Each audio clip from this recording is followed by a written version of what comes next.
In the great kingdom of Omode, ruled by a great king and queen, but this queen is expecting a child. In the palace of King Adekule, there lived a maiden who is jealous of Laura, the queen. She is jealous of the queen because of her status. Although Laura came from a poor family background before she met the king and got married to him. In the palace, Amara the maiden was treated kindly, but somehow hate built in her heart towards the queen. Queen Laura, who is pregnant, is expecting a child at nightfall because the time of her pregnancy is due. Amara, who is the chief maiden in the palace, was active that night, and as the chief maiden, any instruction given to others must be carried out. And the chief maiden is the closest to the queen. Later that night, when the queen was about to give birth, the king was so nervous because he needed a male child as his heir, and so he insisted to stay back in the throne room to pray that the gods should give him a male child. But however, it was a twisted story, not for the gods, but for the king and the queen. The chief maiden instructed all the maids that was present that night to go out of the room. She said only she can deliver the queen's baby. As the queen cries out of the pain of birthing a child, the maiden shouted, "Push! Push!" And suddenly, two babies came out at once. A twins, the maiden said in her thoughts.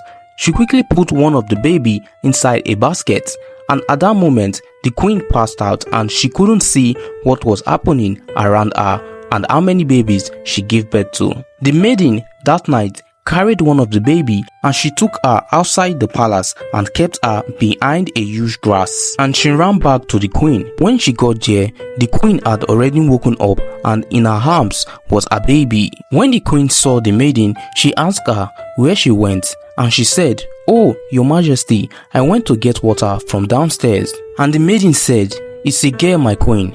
The queen told her to get the king immediately, and so she went and called the king without announcing the gender of the baby. As the king got to his wife's chamber, he saw his baby on his wife's arms. His wife smiled as tears dropped from her eyes, and she said, "My king, we have a princess." And the king smiled and cried at the same time. Although he was expecting a male child to be his heir, but however, things don't always go as expected.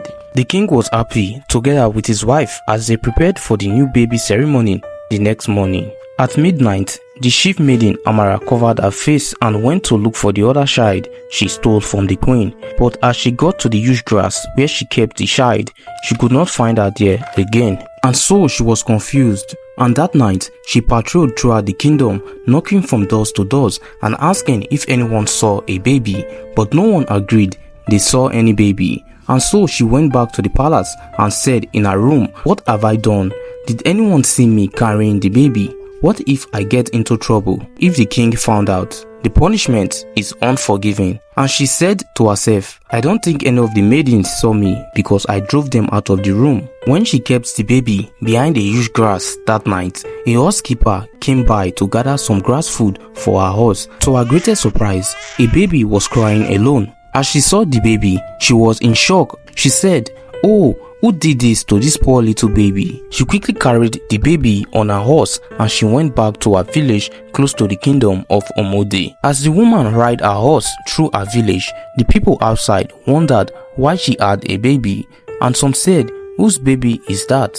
But however, she kept silent to protect the little child identity from the villagers. As she got to her house, she prepared warm water and bathed the baby. That night, she prayed for the real mother of the baby without her knowing who she was. After she finished her prayers, she called the child Emiola, and so she was named Emiola, a child who was stolen at birth from a royal house. The next morning at the royal palace, the king announced the birth of his first daughter and future heir to the throne, not knowing he has a first daughter outside. Although the two child was born the same night, however, the stolen one came out first, followed by the second child. And so the people of Omode Kingdom was happy after hearing the king's announcement of his daughter, and they celebrated that morning, and the king and the queen blessed the child and they named her Adebisi, a child born out of royal blood. And as they were celebrating, the chief maiden stood by the palace room door as she watched them, and deep down her heart is full of evil and jealousy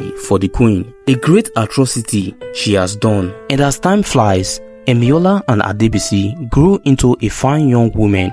Emiola, in the village of Okan, helps her adoptive mother to feed the horses and also go to the neighboring village to gather horse foods to bring back home, while Princess Adebisi lived happily in the palace of Omode. And as different suitors seek her hand in marriage, handsome princes and even fine young wealthy men, they all seek the beautiful daughter of King Adekule's hand in marriage, but however, none was granted by her. Her father, the king, got angry at her. He said, "My daughter, you have come of age to marry and you need a man to strengthen this kingdom. You cannot rule over it yourself." But she said, "Father, I am not ready yet." Her mother even tried to talk her out of it. One day, Emiola went to the village of Omodu, the great kingdom, to gather horse food, and as she ride her horse through the village streets, some people was looking at her. Some young girls ran after her, calling her Princess Adebisi. The men who was staring at her said,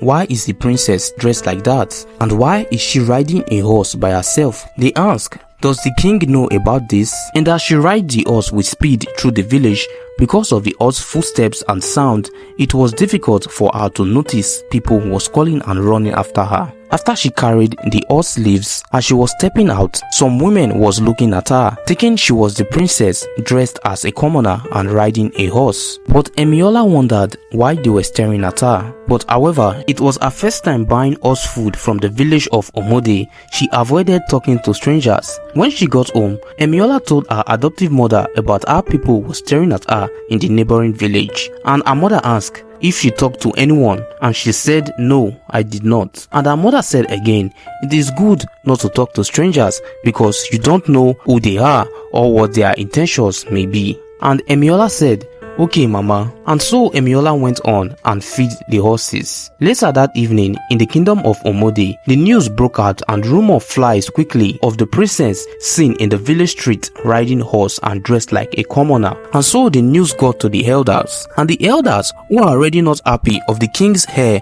being a woman, they even got more angrier after hearing the queen-to-be was riding a horse in the village instead of looking for a suitor. And so they approached the king, and when they got to the palace room, the guards stopped them, but however, they started making loud noises. When the king heard their voices, he asked, "Who is there?" And the guard said, "It is the elders, your highness." And the king said, "Let them in." When the elders came in, the elders among them said, "Your highness, what is this news going around in the village?" And the king said, "What news?" And all the elders replied at once, "The rumor about Princess Adebisi riding horse and dressed like a commoner in the village." And they said again, "Is this how she will rule the kingdom, dressing like a commoner and belittle her standard of royalty?" And the king shouted, "Silence! Do not speak of such manner to your future queen. I will see to this matter myself." And after that moment, the king sent for his daughter at once. When the male guard went to Adebisi's room, she was asleep, and the guard went back to the king, and King Adekule shouted at once, "Carry her here if you must." And so the guard went back to Princess Adebisi's room and woke her up. When she saw the guard in her room at first glance, after waking up, she shouted at him, "What are you doing in my room?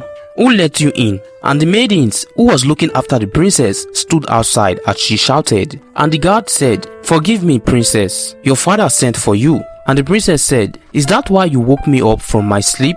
As the princess walks out, she looks at the maidens with a side-eye look, giving them signs of warning not to let any man in her room next time. When Princess Adebisi went to her father gazed at her angrily. As her father looked at her, Adebisi said, "Papa, what is the matter? Why wake me up from sleep? And why the angry looks?" The king said, "Why have you chosen to disgrace me? What have I done to you that you have brought this shame on me?" And Princess Adebisi answered, "I don't know what you are speaking of, Papa." And Adekule, the king, said, "Why did you go outside the palace all by yourself? And not just that, you even dressed like a commoner and riding a horse. Who even taught you how to ride a horse?" And Princess Adebisi said to her father, "Who brought you this news, Papa?" And the king said, "Why should I tell you? Oh, so that you can go after them for revealing your secret?" And the princess said angrily, "If you won't tell me, then it's a made-up lie." And the king said to her, "Do you mean the elders are lying? The elders of my palace?" And Princess Adebisi said, "Oh, those old men who won't mind their business, always looking for my trouble. It might be one of their schemes, just to make me feel bad. And Papa, for your information, I did not even leave my room since morning, Papa." And the king replied her, "So you now speak to your father in such manner?" But however, the princess said, "I am not ready to rule the kingdom. I'm still too young for that." And the father said, "I need you to focus and start becoming like a ruler, because one day I won't be here and you will have to take my position as the queen and get married." And the princess said, "Not again, father," and she left. One evening, Adebisi took a walk outside the village together with her maidens, while Emiola was riding her horse in the nearby bush, gathering grasses as food for her horses back at home, as she normally helps her adoptive mother take care of horses. As Emiola went, she heard footsteps outside the bush. She came down from the horse and went on her feet. As she went, she bumped into the princess. Princess Adebisi was in deep surprise. They were both shocked of their resemblance, staring at each other for about a minute, and they both shouted at the same time, "What?" Princess Adebisi, in her thoughts, she said, "Am I looking at my ghost from outside me?" While Emiola said in her own thoughts, "It must be the wine Uncle Una gave me, that's why I'm seeing myself dressed like a princess." But however, Princess Adebisi,